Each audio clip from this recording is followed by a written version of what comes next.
welcome back. Today I am doing black-eyed peas. These I am doing from dried peas that we actually got at the store. My husband got a bulk bag of them, so some of them we were putting up dried, but some of them we are going to go ahead and process in the canner because, you know, you're tired in the afternoon sometimes and you don't want to wait on them to soak or put them in the Instant Pot. You just want to put them in the pan, put you some seasoning and salt and go ahead and eat. So I soaked these overnight. And then I put the water in the jar. I put my salt, and I also put some ham flavoring. I don't normally do this, but I am doing this time.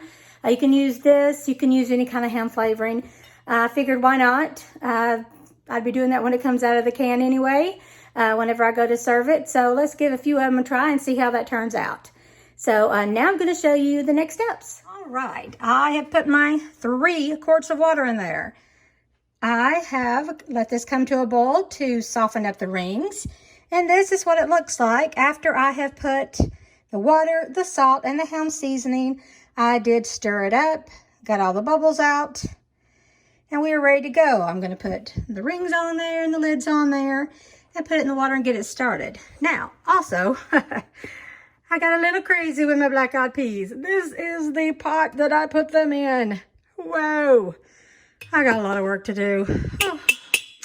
All right, I'm about to put the rings on. On another note, I didn't think that my peas had totally softened. It had been over 24 hours, but with the volume that I had, I'm sure it was going to take a lot longer. I really just did way too many. I guess I was ambitious. So I left extra room in the jars so they had room for expansion. You can see here, you can see it a little better in this one, some in those. So they've just got a little room to expand, and that way we won't have any problems when they do start expanding. And if they don't, it's okay too. I'll just have a little extra room in the jar. No problem. Okay, I had already wiped off my jars before I put the lid and the rings on. So we've got that all done. They are now in there for processing time. It has to be 75 minutes if you're doing pints and 90 minutes if you are doing quarts, and that's for 10 pounds of pressure. If you go up above that, it's fine. I try and keep mine between 10 to 15 pounds. Just don't go below your 10-pound mark. If you do, it's okay. Just get it right back up. So 90 minutes for quarts, 75 minutes you've got for your pints, and I'm gonna get this started. Hey everybody. It was late last night when I got finished, so it's the next day.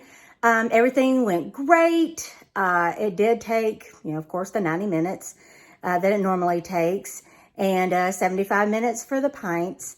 They did boil over just a little bit in processing.